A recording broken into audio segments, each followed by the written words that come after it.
کہا کہ یہ نہ کہو کہ علی کے دل پر الہام ہوا، کیونکہ وہی تو صرف رسول اللہ پر آ رہی تھی۔ کہو کہ رسول اللہ نے دعوت دی، علی نے قبول کیا۔ اس نے کہا کہ ہاں یہ صحیح ہے۔ کہا کہ اچھا اب یہ بتاؤ کہ کیا اللہ اور رسول کسی ایسے کو دعوت دیں گے، شرعی دعوت دیں گے، جن پر تکلیف عائد نہیں ہوتی، یعنی شرعی مسائل ان پر جو نابالغ ہیں، کیا اس پر اللہ تعالیٰ اور رسول اللہ شرعی احکام نافذ کریں گے؟ اس نے کہا نہیں نافذ نہیں کریں گے۔ کہا کہ قرآن میں بھی یہی ہے، اللہ تعالیٰ فرماتا ہے کہ ہم انہی پر اپنے احکامات نافذ کرتے ہیں جو مکلف ہیں۔ تو جب اللہ اور رسول یہ جانتے ہیں کہ مکلف پر اپنا شرعی اپنے احکام نازل کرنا ہے، تو جب علی کو دعوت دی گئی تو اللہ اور رسول کی نظر میں علی مکلف تھے، علی اس قابل تھے کہ رسول کی دعوت کو قبول کرتے۔ وہ کہتا ہے کہ ہمارے پاس کا جواب نہیں تھا، ہم ساکت ہو گئے۔ درود پہ محمد علیہ محمد۔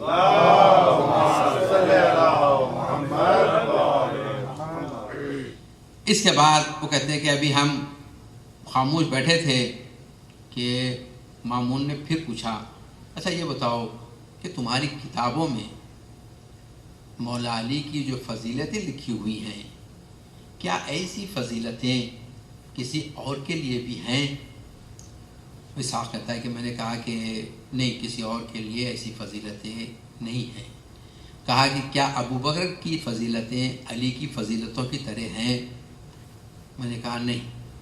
کہا کیا عمر کی فضیلتیں مولا علی کی فضیلتوں کی طرح ہیں؟ میں نے کہا نہیں۔ کیا عثمان کی فضیلتیں مولا علی کی فضیلتوں کی طرح ہیں؟ کہا نہیں۔ کہا ان تینوں کی فضیلتیں ملا کر کیا علی کی فضیلتوں کے برابر ہو جاتی ہیں؟ اسحاق نے کہا کہ نہیں ہو سکتی۔ اور اس کے بعد پھر مامون نے سوال کیا، کہا کہ اسحاق تمہیں سورہ حلقہ یاد ہے؟ اس نے کہا ہاں۔ کہا کہ اچھا سورہ حلقہ پڑھو۔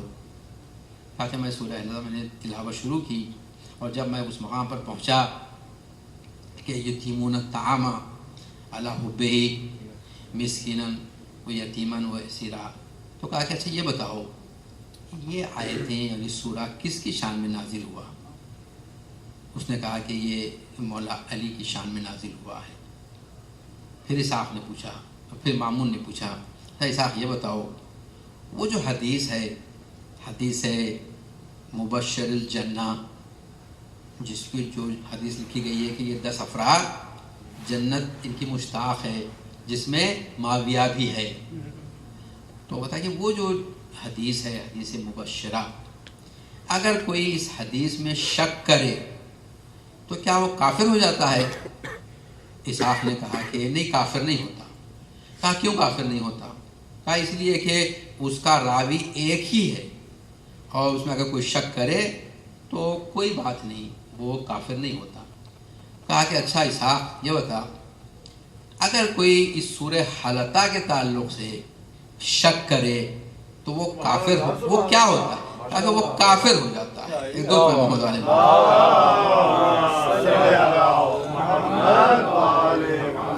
کہا کیوں کافر ہو جاتا ہے؟ کہا کہ یہ قرآن ہے، اور یہ متعدد طریقوں سے یہ بات ثابت ہوئی ہے۔ کہا کہ پھر اسحاق پھر کیوں تم لوگ اس شکدار حدیث کو اس قرآن کی آیت پر ترجیح دیتے ہو؟ درود پہ محمد علیہ یعنی جب بھی چاہتے ہیں کہ ان کے کمالات بیان کریں، فوراً عشر مبشرہ وہ کرتے ہیں کہ ان کا نام تو جنت کے لیے، ان کا نام جنت کے لیے، ان کے وہ 10 جنت میں جانے والے ہیں، کیوں ان کو برا کریں؟ تو مامون نے پوچھا کہ کیوں تم اس شکدار حدیث کو اس قرآن کی آیت پر ترجیح دیتے ہو؟ وہ کہتا ہے کہ ہمارے پاس کوئی جواب نہیں تھا، تو ہم خاموش بیٹھے رہے۔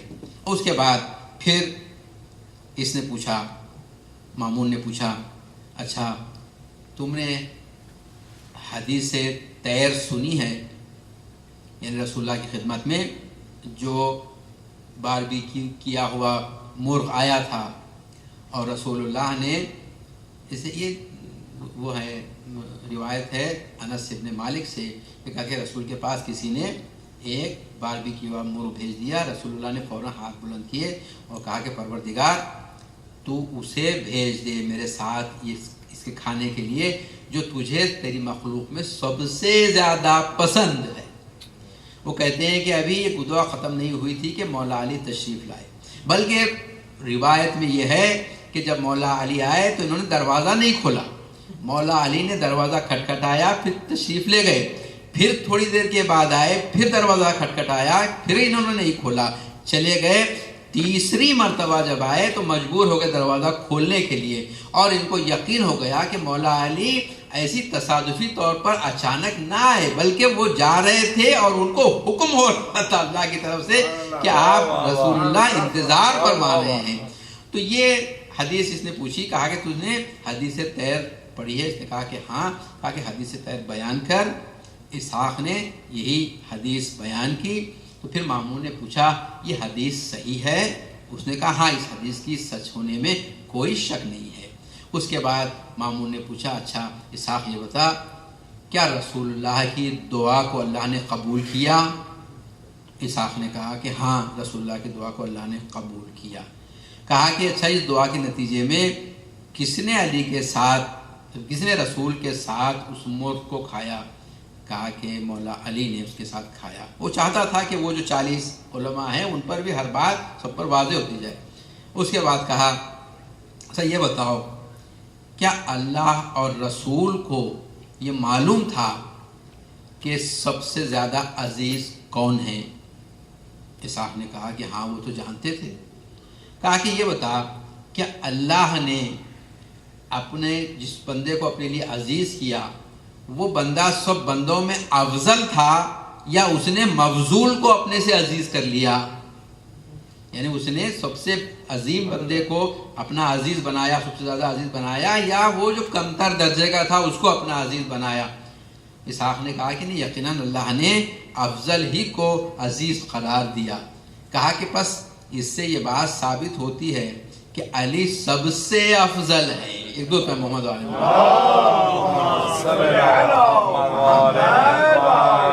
جب مامون نے یہ کہا تو پھر اسحاق نے کہا کہ امیر ابو بکر کی بھی فضیلتیں ہیں. تو اس نے کہا کہ فضیلتیں ہوں گی مگر ہم فضیلتیں نہیں گن رہے ہیں، ہم یہ بتا رہے ہیں کہ سب میں افضل کون تھا. پھر اس کے بعد مامون نے کہا کہ اسحاق تم ابو بکر کی کون سی فضیلت بیان کرنا چاہتے ہو، بیان کرو.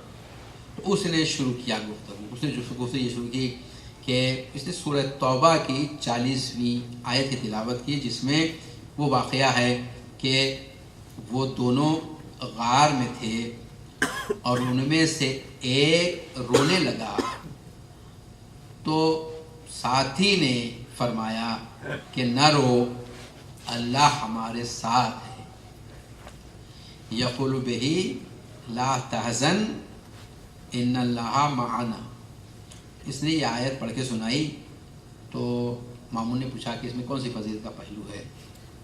کہا کہ رسول کے اسے ساتھی بیان کیا گیا ہے، ساتھی کے عنوان سے اسے پیش کیا گیا ہے.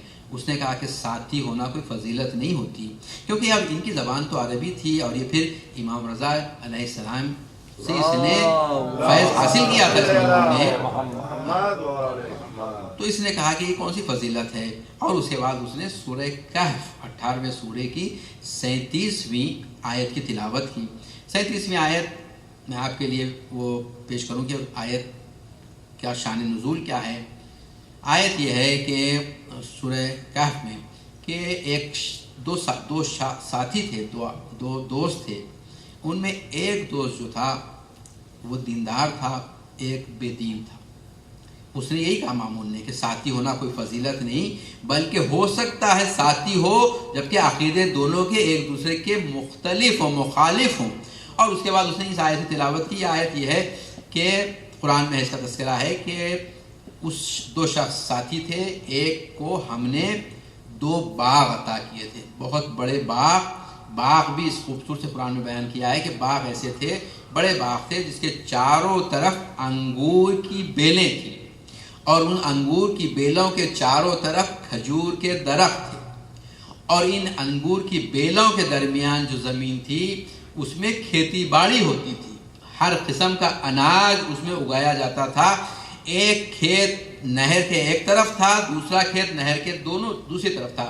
ان دونوں کھیتوں کے باغوں کے درمیان سے نہر گزرتی تھی، اور اس میں ہر قسم کا میوہ تھا، ہر قسم کی نعمتیں تھیں، اور اس شخص کے پاس دولت بھی تھی، یہ بہترین باغ بھی تھے، اس کی اولاد بھی زیادہ تھی، اور یہ اللہ کی خلقت کا قائل نہیں تھا۔ اللہ یہ کہتا تھا کہ میں نے اپنی محنت سے یہ باغ بنائے ہیں، اور یہ عقیدہ رکھتا تھا کہ یہ باغ کبھی بھی برباد نہیں ہوں گے، یہ ہمیشہ زندہ رہیں گے۔ اور جو دوسرا شخص تھا جو اس کا ساتھی تھا، وہ اس سے کہتا تھا کہ کیا تم اسے اپنا خالق نہیں مانتے جس نے تجھے نطفے سے پیدا کیا؟ کیا تو اسے خالق نہیں مانتا جو اس مردہ زمین کو زندہ کر دیتا ہے؟ اور اس کے بعد وہ یہ کہتا تھا کہ میں قیامت کا قائل نہیں ہوں، اگر قیامت ہوگی بھی تو اللہ مجھے بہتر مقام دے گا، کیونکہ اس نے دنیا میں بھی مجھے یہ چیزیں دی ہیں۔ مختصر یہ ہے کہ اسی آیت کنٹینیوشن اس کا یہ ہے قرآن کا، کہ یہ جب اپنے باغ میں قدم رکھا اس گفتگو کے بعد تو اس نے دیکھا کہ سارے درخت ٹوٹے ہوئے ہیں، سارے درخت زمین پر پڑے ہوئے ہیں، اور اس کا باغ ایک لہجے میں برباد ہو گیا۔ تو کہا کہ صاحب ہونا، مصاحب ہونا، ساتھی ہونا کوئی عظمت کی بات نہیں ہے، ساتھی وہ بھی ہوتے ہیں جن کا عقیدہ مختلف ہوتا ہے۔ اس نے کہا کہ رسول اللہ نے فرمایا کہ اللہ ہمارے ساتھ ہے، کہ معنی لا تحزن ان اللہ معنا، کہ تم رو مت، غمگین مت ہو، اللہ ہمارے ساتھ ہے۔ جب اس نے پھر اسی آیت کے دوسرے ٹکڑے پہ بحث کی تو اب مامون کا تیور بدل گیا۔ مامون نے کہا کہ اسحاق، میں تجھے حق پر سمجھتا تھا، میں تجھے سمجھتا تھا کہ تو تعصب سے پاک ہے، مگر مجھے اب یقین ہو گیا کہ تو تعصب رکھتا ہے اور دشمنی پر اڑا ہوا ہے۔ اچھا یہ بتا کہ یہ ابو بکر جو غار میں رو رہا تھا تو یہ اللہ کے لیے رو رہا تھا یا اپنی ذات کے لیے رو رہا تھا؟ جب اس نے یہ سوال کر دیا وہ خاموش ہو گیا، اسے جواب نہیں دیا۔ اس نے کہا کہ اگر یہ اللہ کے لیے رو رہا تھا تو رسول نے اسے روکا کیوں؟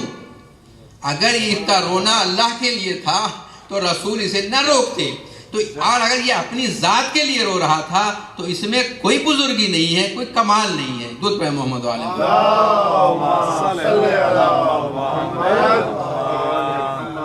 جب اس نے یہ کہا تو اس نے اس کے بعد کی آیت کا پھر ٹکڑا پڑھا کہ اس نے فرمایا کہ اس کے بعد ہے کہ اللہ نے ان پر انزلنا علیہ سکینہ، اس پر اللہ نے تسکین نازل کی، اللہ نے علیہ ایک پر۔ تو اس نے جب وہ پڑھی تو مامون نے پوچھا کہ یہ علیہ کون ہے؟ کہا کہ رسول اللہ ہے۔ اللہ نے رسول اللہ کے سینے پر سکون نازل فرمایا، اطمینان نازل فرمایا، سکینہ نازل فرمایا۔ تو اس کے بعد مامون نے کہا کہ یہ اللہ کا دستور ہے، اللہ مومنین پر اور رسول پر سکینہ نازل فرماتا ہے۔ اس کے بعد اس نے اسی سورہ توبہ کی 26ویں آیت کی تلاوت کی، کہا کہ اللہ تعالیٰ نے رسول پر، اپنے رسول پر اور مومنین پر سکینہ نازل فرمایا۔ 26ویں آیت پر اس نے تلاوت کی اور اسے کہا کہ اس آیت کا اشارہ کس طرف ہے؟ اسحاق نے کہا کہ اس آیت کا اشارہ جنگ حنین کی طرف ہے۔ تو اس کے بعد اس نے اور نہیں پوچھا، مگر میں آپ کی خدمت میں جنگ حنین پیش کروں، ایک درود پڑھیں محمد علیہ، تاکہ یہ بات روشن ہو جائے کہ یہ آیت کس ضمن میں آئی تھی۔ جنگ حنین یہ ہے، مختصر 5-7 منٹ میں بیان کر دوں گا۔ جب رسول اللہ 10,000 کا لشکر لے کے مکہ پہنچے اور مکے کو فتح فرمایا اور اس کے بعد مشرکین مکہ کو بخش دیا، تو رسول 15 دن مکے میں ٹھہرے رہے۔ میں نے عرض کیا نا کہ رسول سے بڑا ایڈمنسٹریٹر نہیں گزرا، رسول 15 دن رہے۔ 15 دن میں رسول نے اپنے ایک صحابی کو، جس پر رسول کو اطمینان تھا، اسے وہاں کی حکومت چلانے کے لیے مقرر فرمایا. تاریخ میں نام ہے ان کے. ایک شخص کو دینی مسائل سمجھانے کے لیے وہاں چھوڑا مکے میں. ایک شخص کو نماز پڑھانے کے لیے مکے میں چھوڑا. 15 دن وہاں قیام کیا اور 15 دن کے بعد رسول اللہ کو اطلاع ملی کہ وہاں سے جنوب میں جو مقام ہے جسے حوازان کہتے ہیں یا جسے ثقیف کہتے ہیں، جہاں کے جناب مختار جہاں پیدا ہوئے، ثقیف، اس علاقے کے مشرکوں نے 4000 کا لشکر جمع کیا ہے اور چاہتے ہیں کہ رسول اللہ کے اسلامی لشکر پر حملہ کریں. رسول اللہ کی اطلاع ملی، رسول اللہ اس طرف حرکت کرنا چاہتے تھے.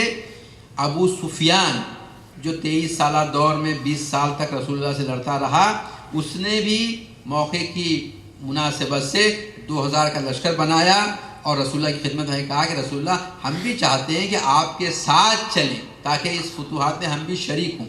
ہمارے علماء بیان کرتے ہیں کہ اس ملعون کا ارادہ یہ تھا کہ موقع پا کر رسول اللہ کو اس لشکر میں شہید کر دیا جائے یا پھر جن سے ان کو دشمنی تھی اس سے بدلہ نکال لیا جائے جنگ کے حال.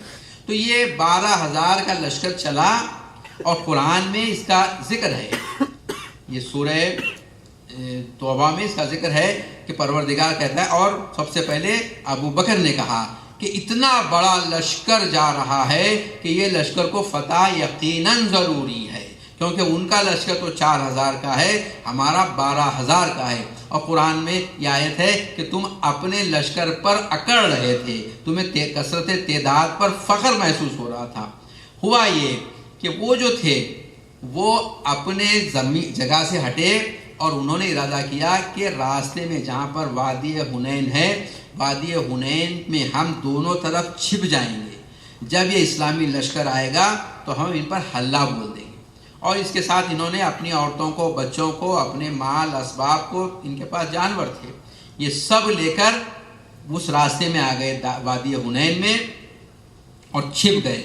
یہ اکڑتا ہوا لشکر 12000 کا پہنچا اور جب تیر اندازی شروع ہوئی، تیر آنے لگے تو یہ بھگدڑ میں یہ پلٹے اور وہی حرکت ہوئی جو جنگ احد میں ہوئی تھی.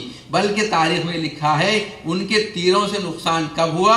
ان کے بھگدڑ سے ان کے لشکر کا نقصان زیادہ ہوا اور سب بھاگ گئے، صرف 7 افراد بچے. رسول اللہ نے فرمایا اپنے چچا سے جناب عباس سے کہ عباس آپ میری سواری کی مہار تھام لیجئے، اور 5 افراد سے کہا کہ میرے اطراف تلوار لے کے کھڑے ہو جاؤ، کیونکہ رسول اللہ کو اب داخلی دشمنوں سے بھی خطرہ تھا جو جنگ میں تھے. 5 افراد رسول کی حفاظت کر رہے تھے، چچا مہار پکڑے کھڑے تھے، تنہا مولا علی لشکر کو روکے ہوئے تھے. اور اس کے لیے یہ آیت نازل ہوئی اور اس کی تفسیر میں یہ ہے کہ اللہ نے رسول اللہ پر اور مولا علی کے قلب پر سکینہ نازل فرمایا تھا. مختصر یہ کہ رسول اللہ نے اپنے چچا سے فرمایا، چچا کی بڑی آواز تھی، کہا کہ تم پکارو لوگوں کو کہ میں زندہ ہوں اور یہ آئیں یہاں پر لشکر کے لیے. جب پکارا تو کچھ لشکر آئے اور اس کے بعد جنگ ہوئی مسلمانوں کی، اور وہ 4000 کا جو لشکر تھا وہ لشکر اپنا مال وغیرہ چھوڑ کے بھاگا. 6000 عورتیں اور بچے اسیر ہوئے، 4000 گائیں ملی ان کو، 24000 اونٹ ملے، 40000 بکریاں ملی مسلمانوں کو. وہ تقسیم کیا گیا اور رسول اللہ نے زیادہ تر تو مکے کے جو مشرک تازے مسلمان ہوئے تھے ان میں ہی یہ تقسیم کیا. اور اس کے نتیجے میں انصار جو ساتھ تھے ان میں بعض ناراض بھی ہو گئے، اور رسول اللہ کی بات آپ منبر سے سنتے ہیں کہ رسول اللہ نے فرمایا کہ یہ تو مال دنیا